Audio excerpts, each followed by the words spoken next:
પરથી સમાચાર સહકારી ક્ષેત્રને લઈને મોટા સમાચાર પ્રાપ્ત થઈ રહ્યા છે। રાજકોટ લોધિકા ખરીદ વેચાણ સંઘની ચૂંટણી 8 સપ્ટેમ્બરના રોજ યોજાશે। આગામી 9 તારીખે મતગણતરી કરવામાં આવશે। ઉમેદવારી માટે 17 ઓગસ્ટથી 20 ઓગસ્ટ સુધીનો સમય। ફોર્મ પરત ખેંચવાની તારીખ 22 ઓગસ્ટથી 28 ઓગસ્ટ સુધી નક્કી કરાઈ છે।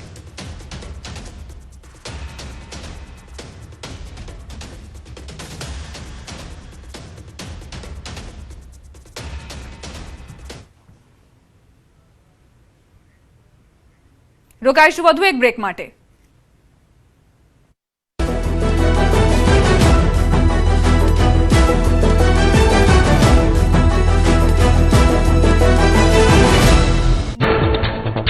ઉત્તરાખંડમાં મુશળધાર વરસાદના લીધે તમક વિસ્તારમાં નદી બની તોફાની। પાણીનું સ્તર અચાનક વધી જતા પ્રચંડ પ્રવાહમાં તણાયો આખો પુલ। નદી પરનો પુલ તૂટી જતા આસપાસના વિસ્તારો સાથેનો સંપર્ક તૂટ્યો। વાહન વ્યવહાર ઠપ। મધ્યપ્રદેશના ઉમરિયા જિલ્લામાં ભારે વરસાદ વચ્ચે જોહિયા નદી પરના માનઠાર ડેમના 5 દરવાજા ખોલાયા। 12 મીટરની ઊંચાઈ સુધી દરવાજા ખોલવામાં આવતા પાણીના પ્રવાહથી ધોધ જેવો અદભુત નજારો સર્જાયો। સ્થાનિકો નજારો માણવા પહોંચ્યા। મધ્યપ્રદેશના ડિંડોરી જિલ્લામાં સતત ભારે વરસાદથી નર્મદા નદીએ વટાવ્યો કિનારો। કાંઠા વિસ્તારમાં પૂરની સ્થિતિનું નિર્માણ। અનેક દુકાનોમાં ઘૂસ્યા પાણી। લોકોને ભોગવવી પડી મુશ્કેલી। પૂરની સ્થિતિને લઈને તંત્ર પણ એલર્ટ। મધ્યપ્રદેશના ડિંડોરી જિલ્લાના પહાડી વિસ્તારોમાં ભારે વરસાદ। નર્મદા નદીનું જળસ્તર વધતા કાંઠા વિસ્તારોમાં પૂરનું જોખમ। નદી પરના નાના પુલ પાણીમાં થયા ગરકાવ। વહીવટી તંત્ર દ્વારા સંવેદનશીલ સ્થળો પર રખાઈ રહી છે સતત નજર। મધ્યપ્રદેશના નરસિંહપુરમાં વરસાદના કારણે જનજીવન પ્રભાવિત। જિલ્લાના અનેક વિસ્તારોમાં નદી નાળા ઉભરાયા હોવાથી અનેક માર્ગો પર વાહન વ્યવહાર બંધ કરાયો। સુઆતલા બિલહરા માર્ગ અને બરમાન તેંદુખેડા રોડ પર પાણી ભરાતા વહીવટી તંત્ર દ્વારા બેરિકેડિંગ કરાયું। મધ્યપ્રદેશના પન્ના જિલ્લાના પવઈ જનપદના કૃષ્ણગઢ ગામમાં મુશળધાર વરસાદ। ગામનો મુખ્ય માર્ગ અને હાઈસ્કૂલની સામે ઘૂંટણસમા પાણી ભરાયા। લોકોને સુરક્ષિત સ્થાનો પર રહેવા એલર્ટ કરાયા। મધ્યપ્રદેશના જોગી ટીકરિયામાં નર્મદા નદીના વધતા પ્રવાહથી હાઈવે પર ગંભીર સ્થિતિ। જબલપુર અમરકંટક નેશનલ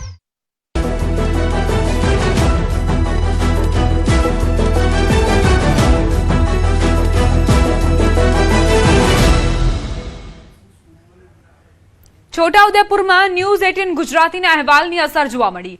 કવાંટથી રેંગાના બિસ્માર રોડનો અહેવાલ અમે પ્રસારિત કર્યો હતો। 15 કિલોમીટર માર્ગ જર્જરિત અવસ્થામાં હતો। આખા રોડ ઉપર ખાડા જ ખાડા જોવા મળતા હતા। મધ્યપ્રદેશને જોડતા રોડનું ખાતમુહૂર્ત કરવામાં આવ્યું। 4 ઓગસ્ટે પ્રસારિત કર્યો હતો અહેવાલ। 54.40 કરોડના ખર્ચે નવો રોડ બનશે।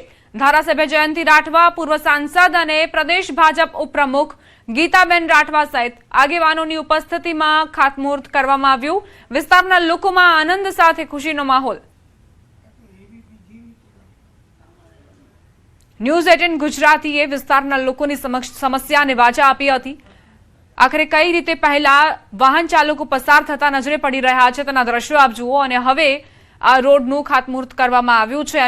એમપીને જોડતા રોડનું ખાતમુહૂર્ત કરવામાં આવ્યું છે, જેનાથી આસપાસના વિસ્તારના લોકોની સમસ્યાઓ દૂર થશે અને તેમને યોગ્ય ગુણવત્તાસભર રસ્તો પૂરો પાડવામાં આવશે। અમદાવાદમાં સામાન્ય વરસાદમાં ભૂવા પડવાનું શરૂ। શહેરના સૌથી વ્યસ્ત એસજી હાઈવે પર મોટો ભૂવો પડ્યો। સોલા ઓવરબ્રિજ નજીક જ ભૂવો પડતા તંત્ર દોડતું થયું। ભૂવો પડતા કોર્પોરેશન દ્વારા બેરિકેડ લગાવીને સ્થળ કોર્ડન કરાયું। ભૂવાના કારણે વાહન ચાલકો માટે અકસ્માતનું જોખમ વધ્યું છે। અમદાવાદ શહેર જાણે ભૂવા નગરી બનતું જઈ રહ્યું હોય તેવા દ્રશ્યો સામે આવ્યા।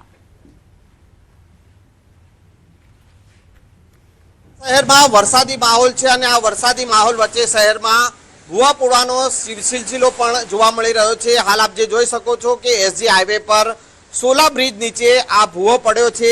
ગોતા વોર્ડ છે અને અમદાવાદ મ્યુનિસિપલ કોર્પોરેશન દ્વારા અહીંયા બેરિકેડ લગાવી દેવામાં આવ્યો છે, પરંતુ જે પ્રકારે ભૂવા પડવાની જે સ્થિતિ જે છે શહેરમાં અલગ અલગ જગ્યાએ જે પ્રમાણે ભૂવા પડી રહ્યા છે અને ફરી એકવાર આ સોલા બ્રિજ નીચે ભૂવો પડ્યો છે અને આ વરસાદી માહોલ વચ્ચે આ ભૂવો પડવાનો સિલસિલો જોવા મળ્યો છે। તેના કારણે વાહન ચાલકોને તકલીફોનો સામનો કરવો પડી રહ્યો છે। શહેરમાં એવા અનેક વિસ્તારો છે કે જ્યાં આ પ્રકારે ભૂવા પડતા હોય છે અને તેમાં ફરી એકવાર શહેરમાં આ ભૂવો પડ્યો છે અને સોલા બ્રિજ નીચે આ ભૂવો પડ્યો છે અને તેના કારણે વાહન ચાલકોએ હાલ મુશ્કેલીનો સામનો કરવો પડી રહ્યો છે।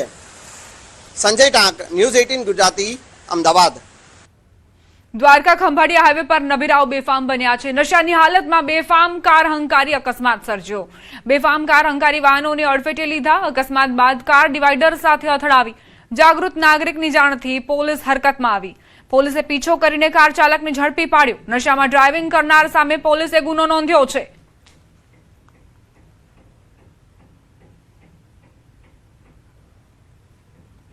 દ્વારકા ખંભાળિયા હાઈવે પર નબીરાઓ બેફામ બન્યા છે। પૂરપાટ ઝડપે અહીં કાર દોડાવતા નજરે પડ્યા। નશાની હાલતમાં બેફામ કાર હંકારી રહ્યા હતા। જોકે એક જાગૃત નાગરિકે જ્યારે પોલીસને આ ઘટના અંગે જાણકારી આપી તો પોલીસ તાત્કાલિક એક્શનમાં આવી અને આ નબીરાઓને ઝડપી પાડવામાં આવ્યા છે। હવે આગામી સમયમાં અન્ય કોઈ વ્યક્તિ આ રીતની હરકતને અંજામ ન આપે તે માટે કડક કાર્યવાહીની જરૂર છે। આ નબીરાઓને કાયદાનો પાઠ ભણાવવો ખૂબ જ જરૂરી છે। વડોદરા કરજણ નજીક બે ટ્રક વચ્ચે ગમખ્વાર અકસ્માતની ઘટના। માતર ટોલ પ્લાઝા નજીક બે ટ્રક વચ્ચે ભયાનક અકસ્માત સર્જાયો। રસ્તા પર ઉભેલી ટ્રક સાથે પાછળથી આવતી ચાલુ ટ્રક ધડાકાભેર અથડાઈ। ટક્કર એટલી ગંભીર હતી કે ડ્રાઈવર ટ્રકની કેબિનમાં ફસાઈ ગયો। કરજણ ફાયર ટીમે તાત્કાલિક બચાવ કામગીરી હાથ ધરી। 45 મિનિટ સુધી ડ્રાઈવરનું રેસ્ક્યુ ઓપરેશન ચાલ્યું। હાઇડ્રોલિક સાધનોનો ઉપયોગ કરીને ડ્રાઈવરને સલામત બહાર કઢાયો। ફાયર વિભાગની ત્વરિત અને સમયસૂચક કામગીરીથી ડ્રાઈવરનો જીવ બચ્યો। ઇજાગ્રસ્ત ડ્રાઈવરને આમોદ સરકારી હોસ્પિટલ ખસેડાયો છે। નર્મદાના તિલકવાડાના દાજીપુરા ગામ નજીક અકસ્માત। અજાણ્યા વાહન ચાલકે મોટરસાયકલને ટક્કર મારી ફરાર થયો। અકસ્માતમાં વિસ્તારના 2 યુવાનોના કરુણ મોત નિપજ્યા। અકસ્માત બાદ અજાણ્યો વાહન ચાલક ફરાર થયો। ઘટનાની જાણ થતાં તિલકવાડા પોલીસ ઘટના સ્થળે પહોંચી। પોલીસે મૃતદેહોને પોસ્ટમોર્ટમ માટે ખસેડી વધુ કાર્યવાહી હાથ ધરી। અકસ્માતમાં 2 યુવાનોના મોતથી વિસ્તારમાં શોકનો માહોલ છવાયો છે।